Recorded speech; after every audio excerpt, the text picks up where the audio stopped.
Vacciner massivement les populations apparaît comme une décision simple, une décision de progrès qui s'imposerait à tous pour faire reculer le virus.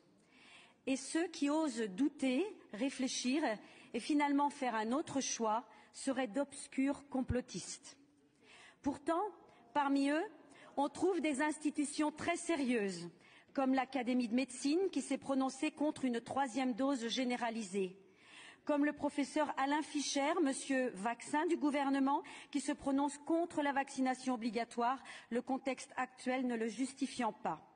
Comme le Conseil de l'Europe dans sa résolution du 27 janvier 2021, qui demande que la vaccination ne soit pas obligatoire et qui affirme que personne ne doit subir de pression politique, sociale ou autre pour se faire vacciner.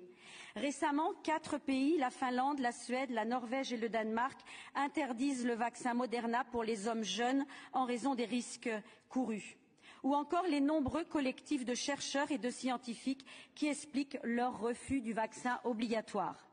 Enfin, la France a inscrit le principe de précaution dans sa Constitution. Il est impossible légalement d'imposer un vaccin avec des produits expérimentaux qui nécessitent un consentement libre et éclairé. Je rappelle que les injections ARN messager sont toujours en phase 3 expérimentale et ce jusqu'en 2023. C'est une autorisation de mise sur le marché temporaire. Chers collègues, au-delà des institutions, nous sommes tous destinataires d'informations sourcées et de publications de qualité, d'études et de rapports français et internationaux.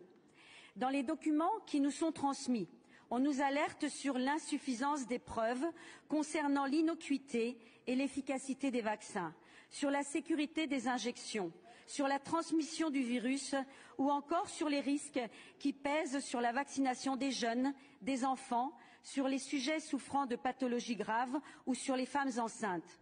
On nous alerte aussi sur les dégâts psychiques des injonctions sanitaires. Il n'y a donc pas de consensus scientifique autour de la vaccination obligatoire et de masse.